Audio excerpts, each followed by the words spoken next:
Lagos, I'm Sandra Ezekwesili. You're listening to Hard Facts on 99.3 Nigeria Info. Lagos, Nigeria Info in association with Avon HMO brings you practical health tips with Dr. Avon.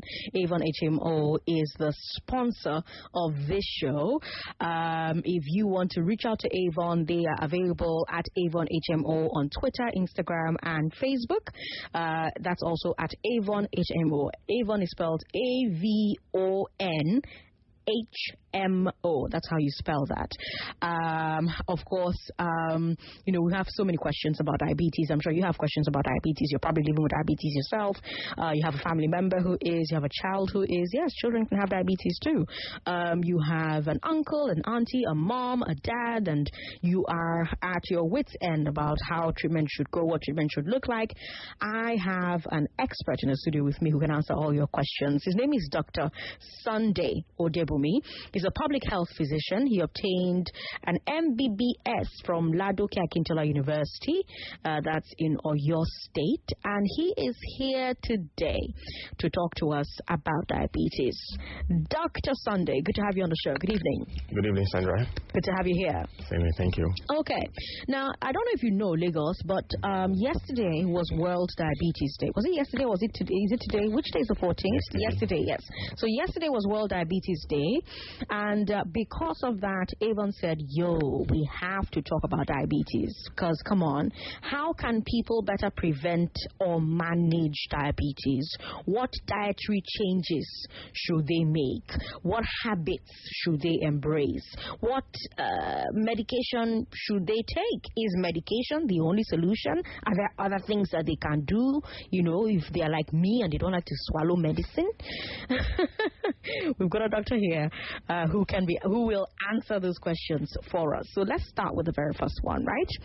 When you ask the average person about diabetes, all they remember is that, that sugar problem is related to sugar. Oh, okay. So for the benefit of the public, what is diabetes? How does it occur? Yeah, thank you very much. Diabetes is a disease condition that's as a result of high blood sugar. When you say blood sugar, I mean blood glucose, is the same thing. So when it's higher than normal in the blood, that's what we call diabetes. And this comes about from the fact that, glucose gives us the energy, and we derive that from food that we eat. So there is an organ in the body, we call it pancreas. It secretes insulin. So this insulin, this hormone insulin, it's what drives the glucose in the blood into the cell. So if the glucose just remains in the bloodstream and not getting into the cell, then the level becomes high in the blood. And that is what we mean by diabetes. I see. Okay. Now, I know that there are two main kinds. There's type 1 and there's type 2, yes? Yes. Okay. Tell me what the difference is. I'm always confused about which one is which and which one is more dangerous than the other. Is there one that is more dangerous than the other? Well, talking about dangerous than the other, both are diabetes. Well, anyone could be so dangerous. Now, but the major difference between type 1 and type 2 is that I was talking about insulin the other time, produced by the pancreas. Now, when pancreas produces insulin and the insulin is not enough, maybe it's not, or is a bad insulin, not much enough, then we'll not be able to achieve the function of driving the sugar from the bloodstream into the cell to become energy. Now, in type 1 diabetes, insulin is not produced at all. Okay.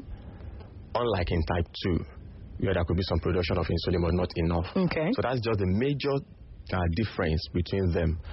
Now, before we used to use age to differentiate because type 1 is actually commoner in younger age groups than the adult. When you say younger, what do you mean? What age groups are we looking at?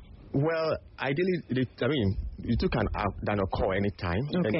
Any age. Okay. It can occur, but usually... Yeah, but we're looking at historically. Maybe teenagers. Okay. around that thing can occur. It can be we can detect it firstly at that age.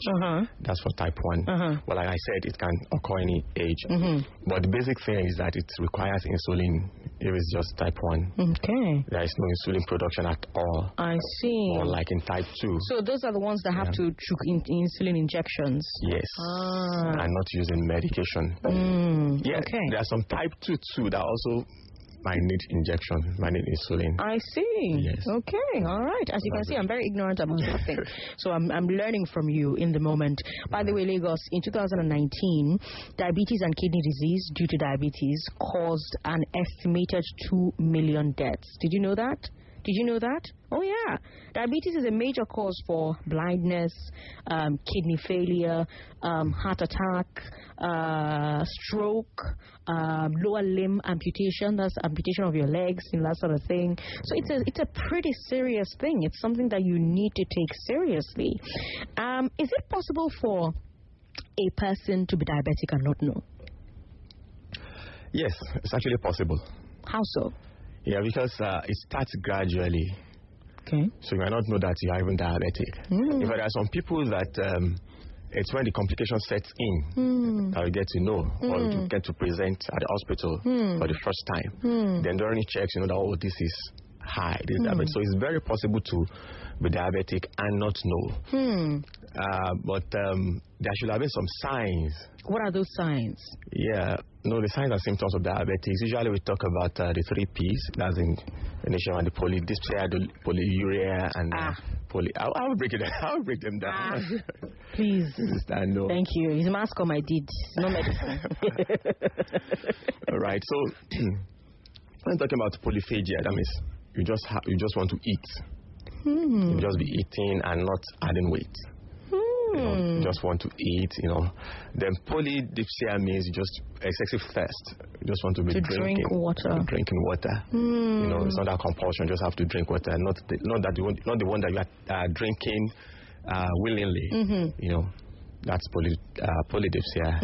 And polyuria. Of course, when you're taking more water, you're going to pass. Pee a lot, Yeah, so when you are seeing all those signs that you are peeing a lot, maybe you're waking up 2, 3, 4 times during the night to pee, so that could be a sign. There are some people that actually they take a lot of water ordinarily, right? So that might not necessarily be diabetes, but that's explainable. But even for people like that take a lot of water, what would be the difference for them? What should they look out for? And then they'll be like, okay, I like water, but I don't like I reach like this. Like I said, drinking water from diabetes is something that you can't control it. You can't control it. You just feel thirsty all the time. Yeah, you just want to take water. Like even when you're drinking water, you're just like, no, take more. Take more. You take it and you go to wee. You take more. You're going to because the blood sugar is very high, so it's highly concentrated. So the brain wants something to dilute it. Oh, I see. So you just have to be taking water. That's such a beautiful way to explain it. Yes. So when you take water like that, then when you haven't so much water, you have to pee. So that is just like a cycle. So that's how it goes. So that's some of the signs of diabetes. But before it gets to that point, because it sounds to me like that point is you don't spoil. Well, not necessarily. That might even be the earlier point. I see. Okay. Yes, not necessarily. Okay. Because there are some things. Is there a way to catch it before it gets there? Except you are doing screening. Which we always advocate. Please do screening. And what kind of screening do they do for diabetes? There are a lot of tests you can do. Okay. Just blood check. Like people that are pregnant in antenatal, we usually do this every visit. We check their urine. Okay. Because if the blood sugar is high, then it spills over to the urine. Interesting. Understand? So you can quickly do that. That's also a screening test. Okay. But we use a blood test to screen and to diagnose. So it could be for screening and diagnosis. I see. I've got so many questions on WhatsApp, so I'm going to dive right into them as quickly as I can. Is diabetes transmitted from parent to child? I want to say transmitted from parent to child. Well, there is this. The cause is multifactorial. Okay. There could be this genetic factor. Not really inherited per se, But there could be, we say it's familial. It can run in the family.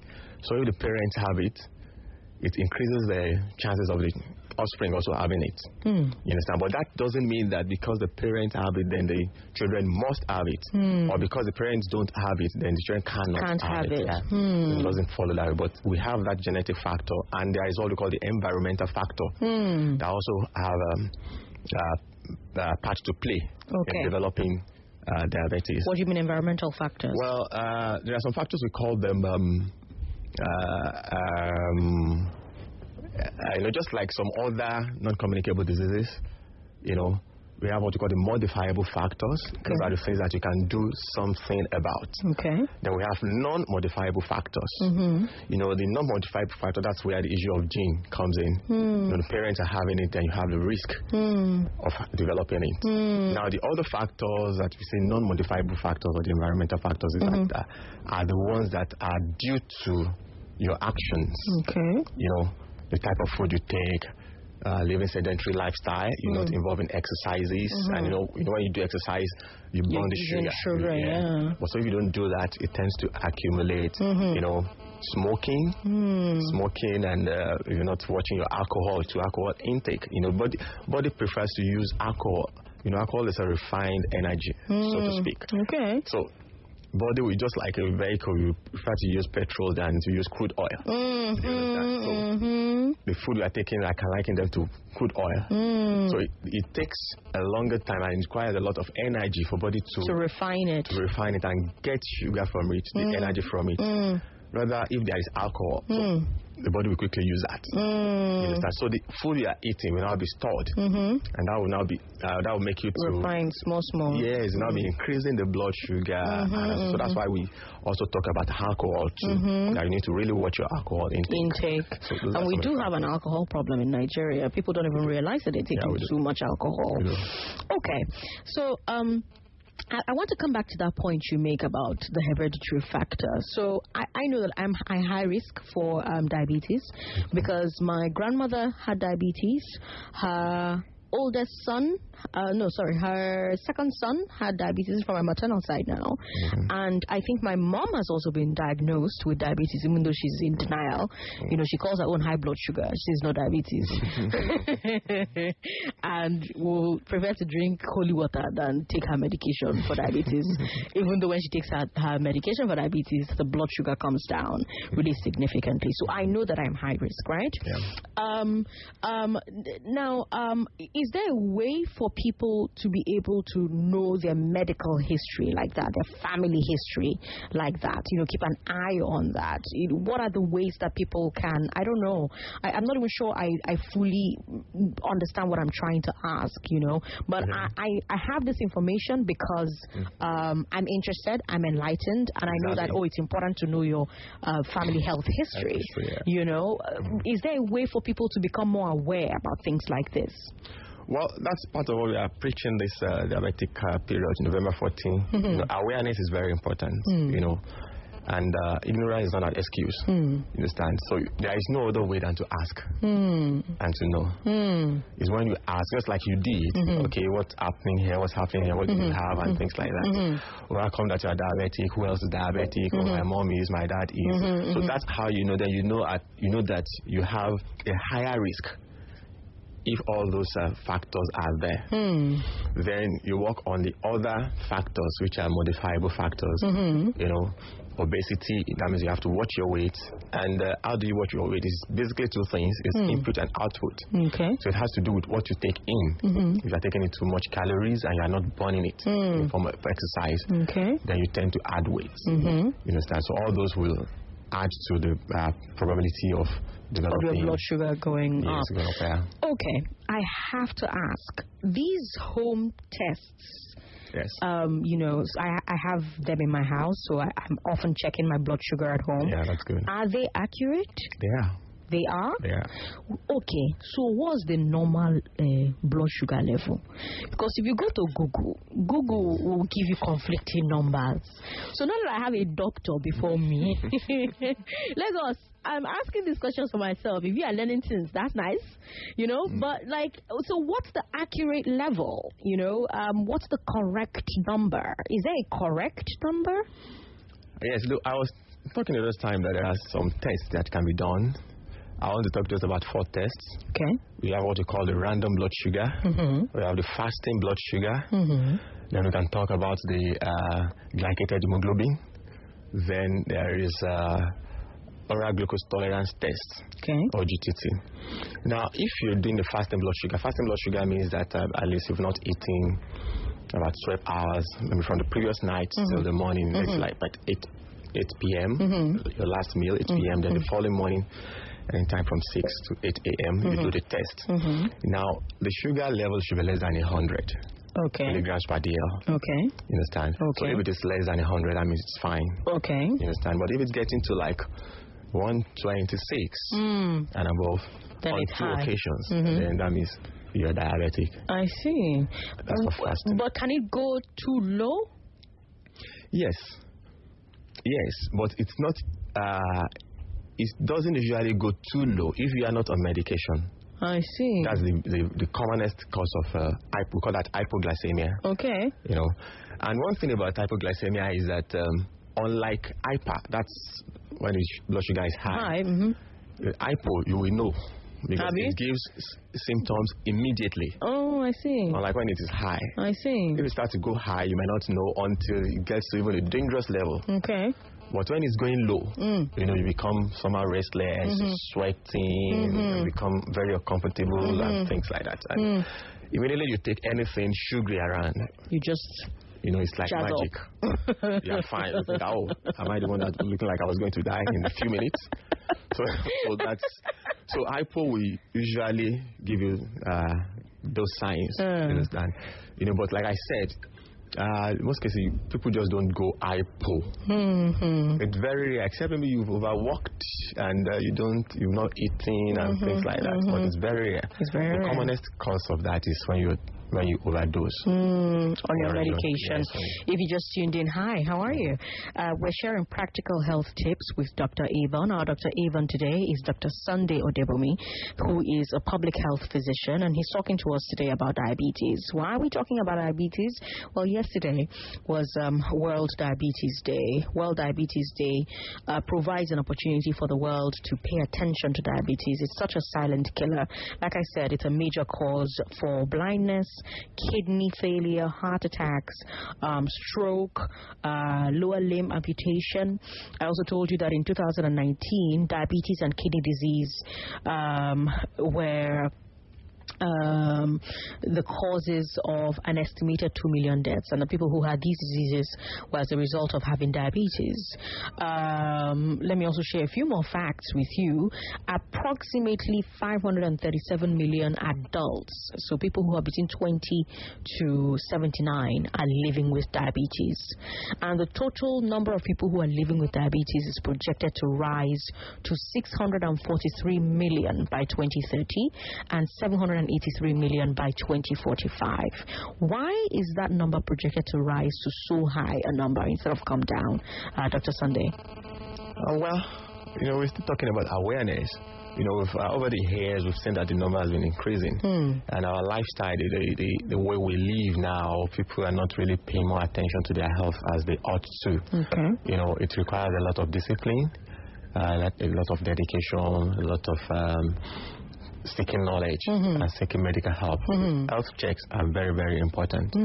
So, and all these things you can prevent them at least to some extent. But when people are not paying more attention to all this, then that's why we're there. Yes. But we're in Nigeria, where we've got over 80 million people living in multidimensional poverty.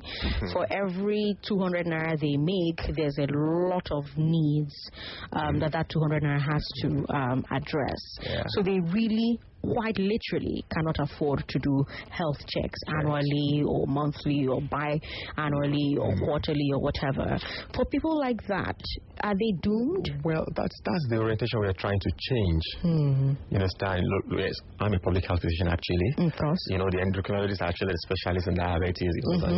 You know, but information is power. Right. You understand? And prevention is better than cure. Right. You know, if you look at the cost analysis, you know, you see diabetes. Yes. You know, just a simple test, you know, is far cheaper than you want to cure it or having it. You understand? And you know, we always talk about being penny wise and pounds foolish. You understand? So if people know that they need to invest in their health, then most of these things can be prevented. You understand? You just do a simple test and you have, because that's what we call pre-diabetes. Right. You understand? Right. When the values are not up to the high level, the cutoff mark is higher than the normal. You understand? It's higher than the normal. Like in a random blood sugar, for example, if you do it, random means that you just not fasting anytime. You just do it. If you do a random blood sugar and it is 140 or below, less than 140, we'll say it's normal. Okay. You understand? Okay. But if it's from 200, it's diabetes. I see. You know, but between that 140 and 199, you know, we call that pre-diabetes. I see. So if you watch your diet or this lifestyle modification, you do exercise, you can stop the progression to progressing to diabetes. So that's why we're talking about awareness, that it's very, very, very important. You can only modify if you know that you should modify. Yes. You know. Lagos, I'll take your questions in a bit. We'll take a small break to hear from our sponsors, Avon Health, Avon HMO. We'll hear from them. We'll come back. We'll take your questions. I want you to give me a call and ask the doctor questions. I know you have them. 0700-993-993. 0700-993-993. I'm Sandra Ezekwesili. You're listening to Practical Health Tips with Dr. Avon. Don't go away. In life, everybody needs somebody. Whether it's a baby needing their mom's tender care, baby, don't you cry, or kids needing a traffic officer to cross the road, or simply nursing someone back to health. Just like people need Avon, Nigeria's HMO of choice for easy access to first-rate affordable health care. Visit avonhealthcare.com now to get an Avon health plan for you and your people. Avon HMO, empowering you to live a healthier, fuller life. Thank you very much, Avon, for sponsoring the final 30 minutes of Hard Facts. Every Tuesday, Dr. Avon is here talking about a different health concern. If you want to learn more about diabetes, you can check out their social media. They are on Facebook at Avon HMO. They are on Twitter at Avon HMO, Instagram Avon HMO as well. Avon is spelled AVON HMO, H for house, M for mother, O for orange. Let's come to the phone lines now. 99.3. Sorry about that. Give us a call back if you can. 99.3. Hello. Hello. Good evening. Good evening. Sandra. How you doing? What's your name, sir? My name is James. I'm calling from Panama. Go ahead. Go ahead with your question. Okay. I didn't get the answers, the reply to the question that the person asked, as whether the diabetes is hereditary or not. I didn't get that explanation, so I would like the doctor to throw more light on that. Okay, all right. Oh, sorry about that. It looks like you had more things to say. So, do you have a pen and a paper so you can, write down that one? So that person needs more clarification about whether or not it's hereditary. 99.3. Hello. Hello. Hello. Oh, that's unfortunate. Call back if you can. 99.3. Hello. Hello, good evening. Good evening, sir. What's your name? My name is Hussein. I actually have a question for the doctor. Go ahead. Yes. Okay. My mom is actually suffering from diabetes. Okay. And she approached hospital. There is this injection they said they wanted to give her that is costing about 75,000. That she need to take it after 6 hours, so she need to sleep in the hospital for some days.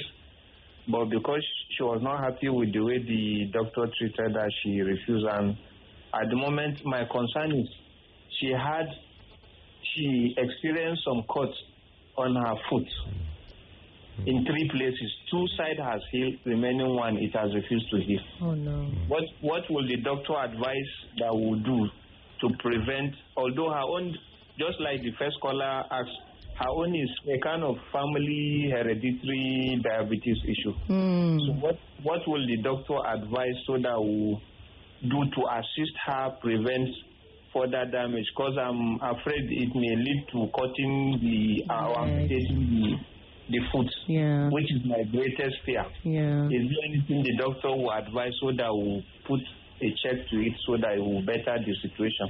Okay, thank you very much. First of all, I'm so sorry that you're dealing with that with your mom. Doctor, what do you think he should do? So we'll start with this and then we'll go back to the first because it's kind of connected. Yes. Well, actually, it's unfortunate to say that as long as the blood sugar is high, all those sores will not heal. They won't. And that's what we always advise them. If you are diabetic, as much as possible, make sure that you avoid wounds because it won't heal, except the blood sugar is controlled. So what I would advise is that you need to go to the hospital. We cannot be talking about treatment here because it's very complex and complicated, but you need to go to the hospital and make sure that the blood sugar is well controlled. That's the first step. It must be controlled.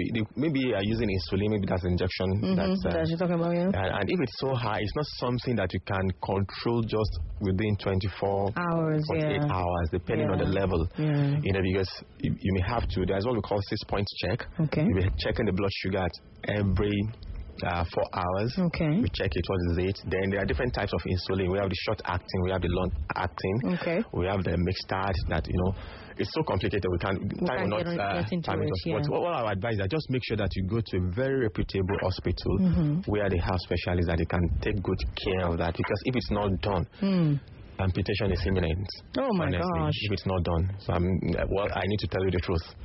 So please do everything to make sure that the sugar is well controlled. And if there are any complications already, then all those complications also need to be treated. You know. Okay. And then the hereditary question. Yes.